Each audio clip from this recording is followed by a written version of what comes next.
punya pasangan ya, kalau gue sebut kalian sebut pacar, doi atau apa mak, terserah kalian juga. Nah, ini pengalaman gue, sebut aja namanya semasa gitu.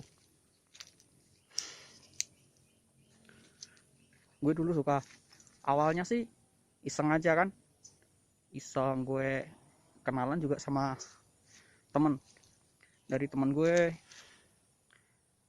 kenalan gitu kan. Gue chatting, gue kasih perhatian bla bla bla bla gitu. Terus setelah itu selang berapa bulan ya gue nunggu, dia tuh jadian dulu kan sama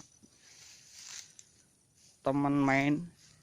Ya emang sih gue sadar diri aja, gue kalah ganteng kan, dan itu kalah tampan, dan juga belum punya apa-apa, motor aja gak punya waktu itu.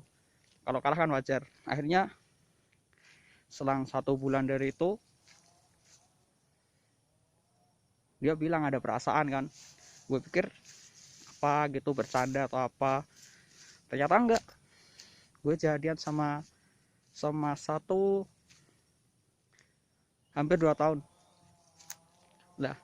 Awal keretakan itu mungkin kesalahan gue sendiri yang kurang percaya sama dia.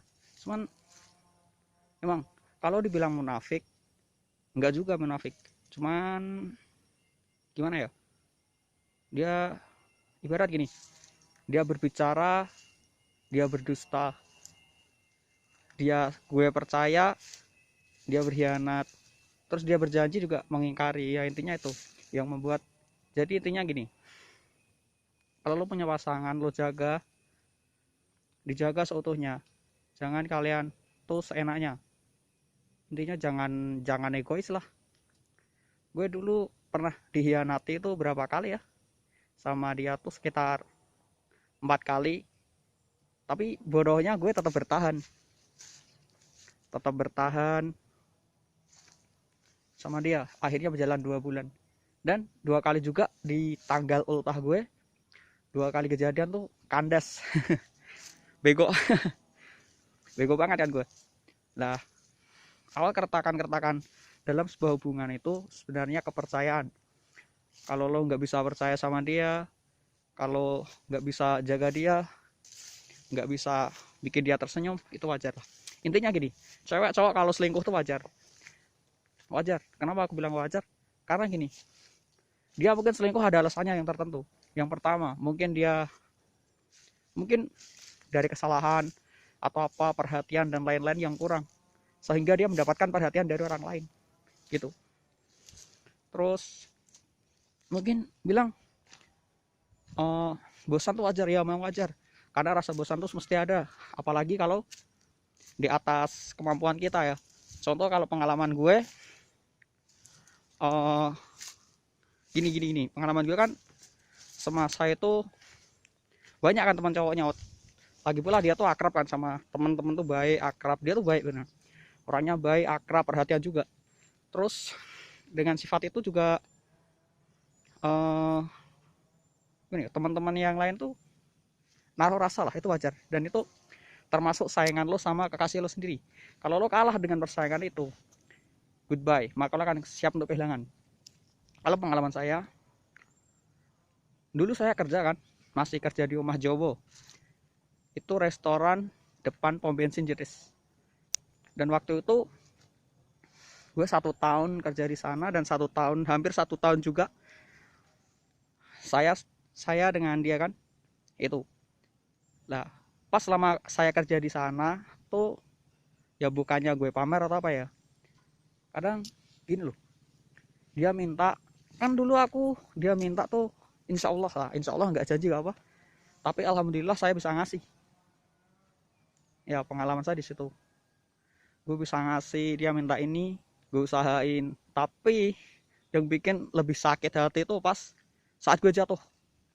Kenapa pas saat gue jatuh, pas kena gue musibah, dengan enaknya dia pergi gitu aja. Intinya gini, kalau lo kalah saing dengan harta, lo buktiin dengan doa, dengan usaha kalian sendiri. Intinya gitu. Mungkin gue sekarang lagi jatuh, tapi nggak tahu kan suatu saat nanti gue bisa di atas. Kalau seandainya kalian pisahan, kalian dendam, itu wajar dendam. Kenapa gue bilang wajar? Karena gini, kalau pengalaman gue sendiri, gue pernah dendam juga sama dia, gue pernah benci juga. Tapi yang gue benci bukan orangnya, tapi sifat pengkhianatannya. Itu yang gue benci. Dan tapi di sisi lain, di situ lo banyak temen yang bisa nemenin lo dari nol. Contoh seperti pengalaman saya, banyak temen, bahkan gue bahagia, gue susah, itu temen gue yang ini. Gue pernah ya main sama teman-teman gue nggak pegang uang sepersen pun nggak bawa. Bahkan kadang waktu gue bayar parkir aja dibayarin temen gue. Miskin banget gue.